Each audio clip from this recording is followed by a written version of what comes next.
Hi everyone, welcome to the Nest Kids CPR and Allergy podcast, Feather Your Nest with Kids Health. Today we're going to talk to one of our Nest Allergy membership community members, which her name's Sophie, and Sophie has a son with food allergies. So we're just going to hear Sophie's story today and talk through some of the issues and how life is with food allergy and how it all began. So welcome, Sophie.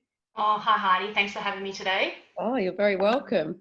So tell us more about you. So tell us where it started, like how old is your son? What allergies does he have? Where did this all start? Tell us a bit about yourself. Yeah, sure. So my son Spencer is now 4. Look, really early on, I knew there was an issue. Post-birth, just a real gurgle in the throat all the time, constantly. Everyone kept dismissing it and saying that, it's just from birth effects and things like that. It's normal. This gargle's normal. The gargle continued, and I ended up, eventually stopping dairy, and the gargle did go away. That obviously wasn't recommended in the medical world, and I just sort of did it off a mum's, instincts. Mm-hmm. That sort of no trouble since. We had no sleep for the first 9 months. Like, when I say no sleep, I mean like waking hourly. He was breastfed, and I got up constantly through the night. At 4 months old, we started food, but he wasn't interested, and just something didn't feel right. And I took the food away, and, being in a mum's group, everyone else was feeding their kids, peanut butter on toast and doing all those things. And I went home one day after mum's group. I'm like, oh my gosh, just give him peanut butter on toast. Let's see what happens. Well, that didn't end very well at all for us. He'd never been exposed to those sorts of things, and he'd been eating wheat but getting a really funny tummy. But I just thought, because he's never eaten solids before, this is why this is happening. Gave him peanut butter on toast, and next minute, head explode. Like, head was just massive, like kind of like a moon face. Not so many hives, I don't think. Like, there was only 4 or 5 hives. Coughing, vomiting, and they, and I still say, they still say, how did you pick that hoarse voice? And I still just remember like a baby with a real husky sort of voice. Yeah. Not that it was anaphylactic, like I cannot say it was anaphylactic, but it was definitely the first sign. And I went, oh my goodness, what is going on here? Rushed him to the doctors, obviously straight to hospital. And yeah, that was my first episode of an allergic reaction. So we went straight into allergy testing after that, and diagnosed anaphylactic to nuts, dairy, and there is a step in between, because I also nuts and dairy and eggs. So eggs came a little bit later, because obviously we hadn't exposed to eggs, and then they sent us home to say, we'll get eggs into his diet, do a challenge on an egg, because he has had already a reaction. We need to be a little bit careful with this child. And sure enough, I fed him a boiled egg, and that didn't end very well either, and he's diagnosed anaphylactic to egg 2 now.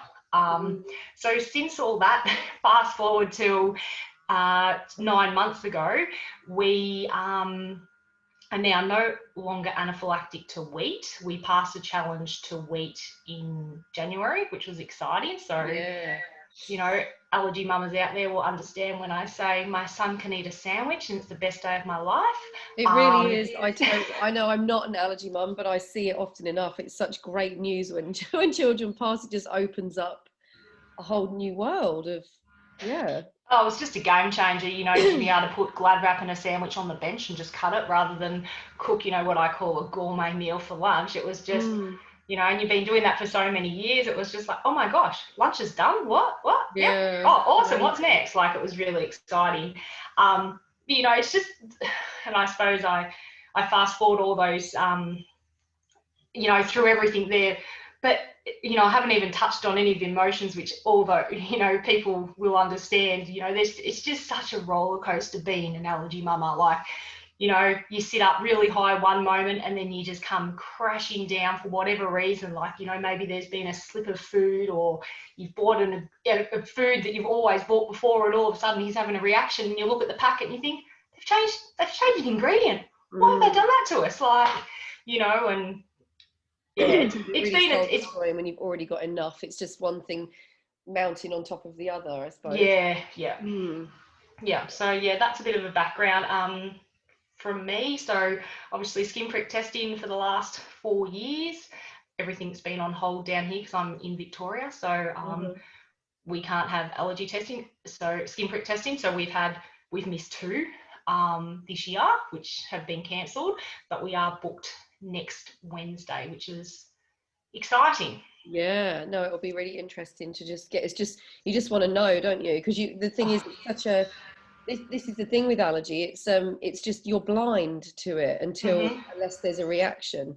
You can't see what the immune system's doing. The immune system could be doing all the right things and getting used to, you know, these foods, and skin prick tests could be coming down, but you just don't know until And there's just such moment. small windows of opportunity. Like, you know, you really want those skin prick tests to see what we can challenge, like what food has come down low, what can we do, like yeah. And it's been really hard because we've been on standstill for really nearly, like last time, we've been on standstill for 14 months really. Like if you think about, because we couldn't get an appointment earlier on in the year because we'd only had one last year, so we haven't had anything. So it's a really we were all just furious when they shut down. I mean, it obviously sounds like they did the same in Victoria, where it was deemed a non-essential service. And I'm like, well, when you're of a certain age, it's very essential to get these foods in and get these skin tests done. Exactly. And it was everything was just shut down. It was just it was really difficult. But now, of course, children haven't stopped having reactions and being diagnosed with food allergy, so it just, the waiting lists are just even longer, which is it's really scary actually. It's just, you know, nothing stopped from a diagnosis point of view. That's right. So sorry, just back up for a second, because I can't remember when you said about what food was diagnosed via an actual reaction and what was diagnosed via just SPT. So what are you avoiding just from skin tests? So we're just avoiding from skin prick test, yes. So that was originally, it was wheat, eggs, tree nuts, peanuts, and dairy. Yeah. So dairy seemed to be our real problem one, more so than nuts on the skin prick testing. And then we were having allergies to strawberries and cantaloupe and things like that, but it was just red rashes around the mouth, like kind of like just a bit of a reaction like that, like a skin reaction, more so than a you know, potentially an anaphylactic. So I kept feeding him the strawberries and the classic for that. They're really for that. We often would say not to avoid things, especially strawberries, with just that red rash. So I just put a bit of just whatever, like just a bit of a barrier cream, and eventually it just stopped, and the barrier cream stopped, and we just eat strawberries out of the garden now with no issues at all. So no, that's great. So does Spencer go to daycare? No, so Spencer doesn't go to daycare. He goes to, we started, so in Victoria we have 3-year-old kindergarten down here. So he goes for 3 hours 1 day a week. And look, that's been really challenging. It's just a whole different world. Like, I'm not there to protect him, and I've always been there to protect him until this 3 hours a week. Kindergarten's been fantastic, been really supportive and really open to, you know, what do we need to do to keep him safe? You tell us. So that's been really good. But of course, still worrying. Yeah, definitely. And how do you, so what steps did you take, or what did you do when you first started the kindy? Like, how did you approach them about it? Well, I actually rang them. So we got our enrolment, and the minute I got the enrolment to say we're going ahead, there was an orientation day, and I rang them and said, I think we're going to need a one-on-one time to chat, because my son does have food allergies, and they'd actually never had anyone with. We're from a small little country town in Victoria, and they've never had anyone before with anaphylaxis. So, yeah, it was a learning curve for them and for me. But I did a lot of research and worked out what I needed to look for, like, craft materials, for example. I didn't really think too much about that. And, we had to put a ban on egg cartons and milk and things like that were coming in for activities at kindergarten. We also put in place hand washing when they walk in, because he is at a class time of 8:45. All the kids are eating breakfast and then coming to kinder, and, some kids eat in the car. And that was a bit of a concern, because if they've got, margarine or peanut butter on their hands from the morning, that could potentially cause a reaction. So they walk straight in and they wash their hands straight away, which is a really positive thing for us. And that's something that the kindy put into place because Spencer. That's brilliant. Yeah. So really that was something that I was really concerned about, and also any siblings. I mean, I know this all stopped because of COVID, and I'm not sure what it's like in Queensland, but we can't go into kindergartens. Parents or siblings have to just drop off at the gate at the moment. Yeah. So obviously a few things have changed, because it was also for siblings and for any parents coming in that everyone had to wash their hands on arrival.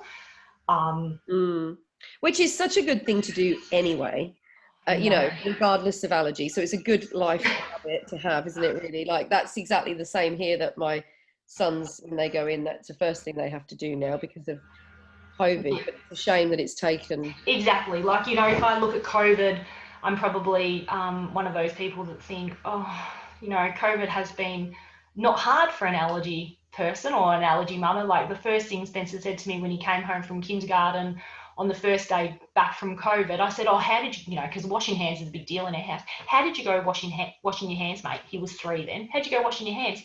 Everyone was doing it with me today, Mum. And I just laughed, but, because he knows that he's got to go to the sink. I say, once you finish an activity, can you please go and wash your hands and then go back to the next activity? Try and remember, wash your hands a couple of times a day, mate.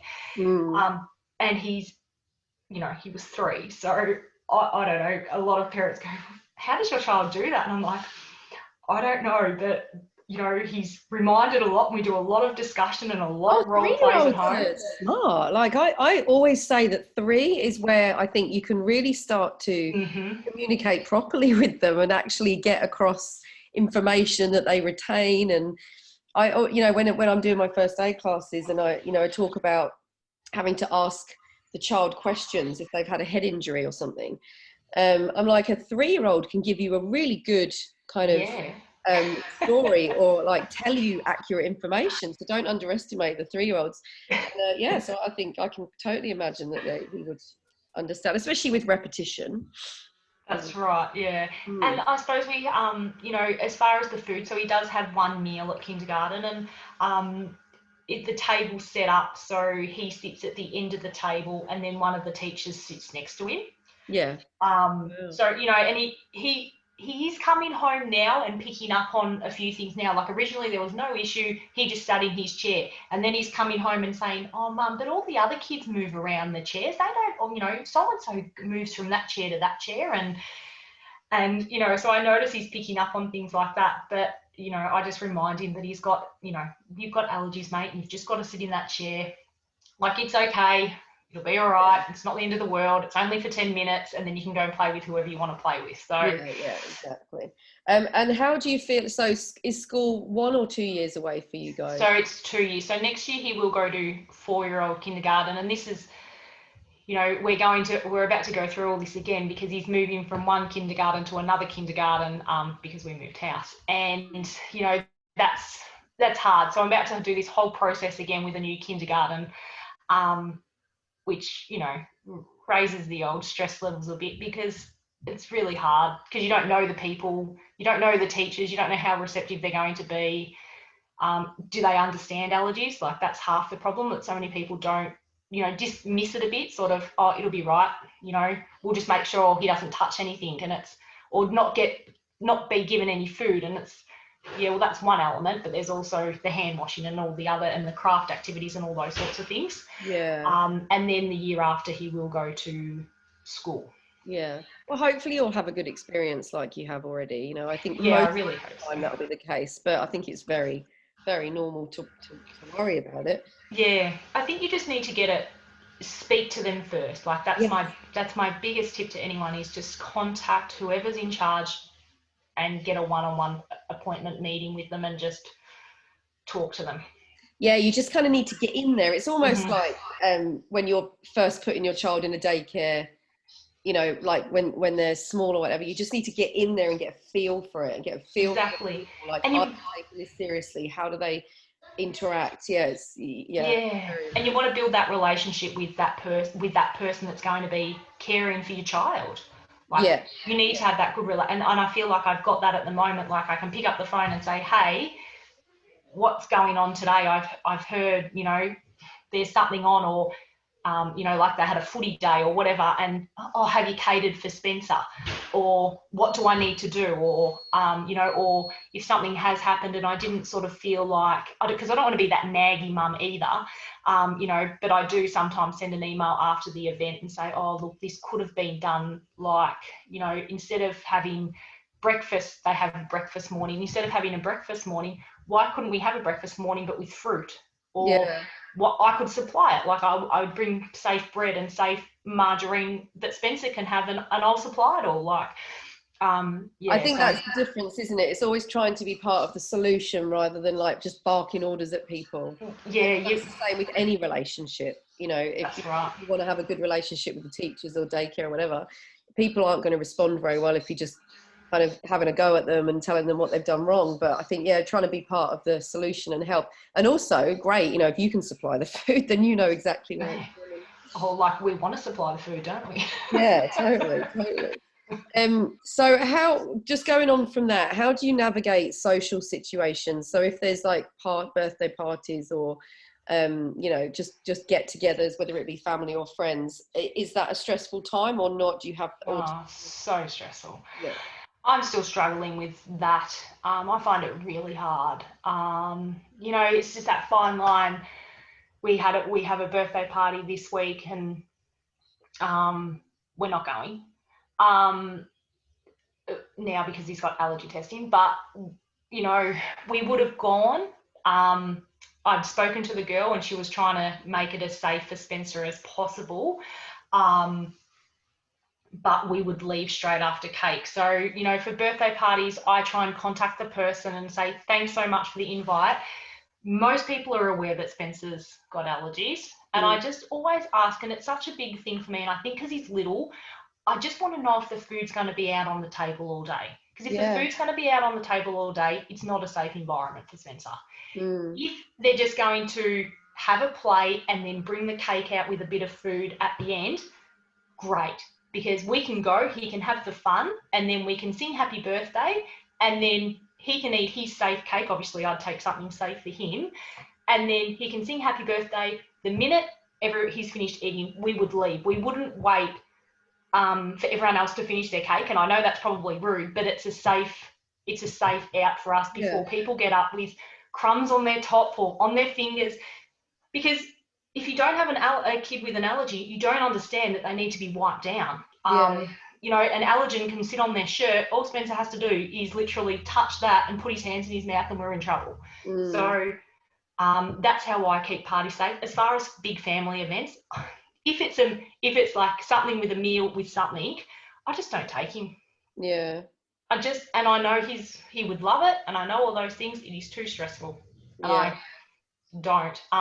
Depending on who it is, I just find it really, really difficult. We don't go out for tea or things like that because he's got so many allergies. I can't trust the person cooking. That, and especially on a busy Friday or Saturday night, like I just don't trust them. Like, No, I totally get that. Yeah, it's just, if I suppose it just feels like putting your life in someone else's hands. Which... And I take food for him. Like, if we go out, we'll take a lunchbox for him, and he will sit there and eat out of his, eat his tea or whatever. But I won't order for him. So then, you know, prior to being, he's a little bit older now, and now he go, oh, can I have that chip? You know, and well, I don't know if that one's safe. Like, I don't know if that's safe. I don't know what oil they've cooked it in. Like, I don't know what's been in the dish before. I just don't know. No, you can't. And so that's really hard. Prior to that, you know, a bit younger, it was like, okay, like, you know, he'd keep eating what he wanted to eat anyway out of his lunchbox. So now he's a bit more aware, I suppose. So it's become a lot harder. But yeah, I find the social situations incredibly hard, yes. Same with playgrounds. Find them incredibly hard. Like, I've lost count of how many times we've had to leave a playground because kids are running around with, you know, a muffin or a drink or something that's not safe for Spencer. And I just can see it spilling out onto the playground, Spencer putting his hand in it, or them spilling it on Spencer, and us being in trouble. And it, you know, you just being an allergy mummy, you're just on watch 24/7. Like, you're a step ahead of everything that's about to happen. I don't know. I never used to be like that, but my mind just goes, oh, hang on, that could, okay, let's get out of here. Yeah, which is why these are when you get to go and see your specialist, if they can ease some of that and you can take away some of these foods that you have to worry about, it's a 100%. huge deal. It's huge. Massive. This is not enough. There is not enough concentration on how it makes people feel. There's just not more important than your children. And when something is so readily available, like food, that's actually a threat. I mean, it's really, I can totally understand how you feel. And it's just the awareness. Like, I just feel like people are great when they know about it. Some people aren't. Some people are a bit wishy-washy and think, oh, you know, but it will keep my kid quiet. Yeah, it'll probably, you know, and I understand that food does keep kids quiet. I know that too. But, you know, sometimes I just think, oh, you know, does there need to be food next to the swimming pool when we're doing swimming lessons? Yeah. Does there? You know, your kid's only in the pool, your other child's only going to be there for half an hour.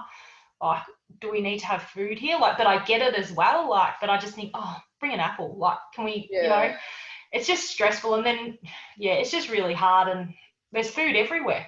It's just everywhere. There's nowhere where there's not food, I feel. I know there's a bit, it's just all about the snacks, isn't it? With a child. So have you taught friends and family what to do in an emergency, or is there anyone else around you that you've had to show what to do? Has that been a thing for you guys? Yeah, so mum has come to all my allergy appointments. So mum she's really the only one that looks after him. That I feel, you know, I don't worry about. Spencer's actually never gone to anyone else ever. It's only been my mum or my dad. So they both know what to do in a situation.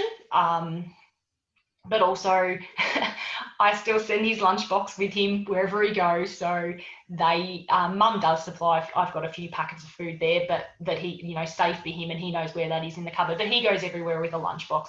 Mum does cook for him, and that's the only person that is allowed to cook for him other than me. And that's just, you know, I don't know, like, will those things change? Hopefully. But at the moment, there's no need for anyone else to cook for him either. I know, that's the thing. I was just thinking from my point of view, you know, we're here in Australia with no family here. And actually, there's not really very many people that look after my children. You know, we don't live with childhood allergy. But yeah, I suppose if there's no need for someone else to be for your child to be pushed from one place to the other, especially when you're dealing with allergy, then I mean, you've got a couple of safe people. You've got your mum. I think that's well, moving forward, like, you know, there probably will be people, you know, he'd want to go to a friend's house and play, or I think I would, you know, why he's so, you know, unless things change next week when we have allergy testing, I think that I would be one of those parents that really encourages friends to come to my house, to our house, and, you know, bring nothing, just bring yourself, hop out, make sure you've got washed hands, and, you know, then we're in a safe environment for Spencer. So, which the other mums will probably love as well. Which they probably a win-win. I'll be exhausted, but you know. But at least, Spencer's still, you know, there'll be lots of play dates, and I think that's great. That's the thing, isn't it? I suppose you've got to find the easier so that you can still carry on normal life, but you're just in a finding safe way. you know, as well. So last question. Can you find any positives or silver lining around having living with childhood allergy? Is there anything that is a positive? I realised how strong I can be, and how you know, oh geez, just to see how strong your son can be, and how, you know, so much doesn't affect him either. Like, you know, things that I thought would be an issue just aren't. Yeah, definitely allergies make you a stronger person, and the person with the allergy makes you stronger, because you do miss out on so much. And it, you know, day-to-day living is like, you're constantly thinking there might be a reaction around the corner. Like, you just don't know. Yeah. I think I benefit a lot from my kids as well. They're so resilient. They're so much stronger than we give them credit for. Yeah. They're not carrying all the baggage that we are. No. They're not carrying that. And I suppose the other positive, I've met some really amazing people on this journey that have been just fantastic, like yourself, just fantastic people that are really there to help you. And I suppose I didn't find that early on. It was really once I started digging, thinking, geez, I really need to be supported in this, and I can probably help support other people. Yeah. And went looking in forums and Facebook groups and things like that, where you know, I've come across some really good people, and I've never met them, but we're friends on Facebook, but I've never met them. Yeah. No, it's the same in the business world, to be honest with you. You get some really good friends and you're like, God, I've never met them, and I probably will never meet them. But yeah, you just get a bond. You've got a very strong, you know, you've got something that bonds you together. That's right. That not many people understand. Like, you know, I wear a t-shirt, you know, and it says that allergy mamas are strong, you know, and I just think it's really true. Like, we are that next level sometimes, because we have to be sometimes. Yeah. With this, you know, we've got to make some hard decisions. Like, hang on, no, this is not okay. Spencer's in trouble here. We can't stay at this playground. Like, and, you know, it doesn't sound like a hard decision, but it is, because you're going to have a screaming child, and yeah, you know, and you've got to make some, you know, along with schooling and other things. Like, you know, there's just so many decisions to be made, and you know, rather than just, oh, I just get to send my kid to school today, there is so much more involved than just sending my kid to school, unfortunately. Yeah, so much more. Definitely made me stronger and tougher, that's for sure. Yeah, brilliant. Well, thank you so much, Sophie. That's been absolutely brilliant. Thank you for sharing your story with us, and I know that it's going to be really helpful, because if there's one thing that parents really just get a lot from, it's knowing that they're not alone, and knowing that that other people feel the same, so that it makes them, it makes you feel like you're not going mad, and you're not the only one that has to make these difficult decisions, and and that hopefully we can support each other. So thank you so much for telling us your story. Thank you. And yeah, well, any final thoughts, anything you want to share with us? No, not really. Just hang in there, allergy mamas. Yeah, well, good luck for Wednesday. Ride those highs really high, and you know, the lows come, but just get back up on that high as soon as you can. Definitely. Just keep coming. Oh yeah. Well, let us know inside the membership. Let us know how you go on Wednesday. Absolutely, I will. Keep updated. Thank you so much, Hardy. Okay, take care. Thank you. Bye. Bye.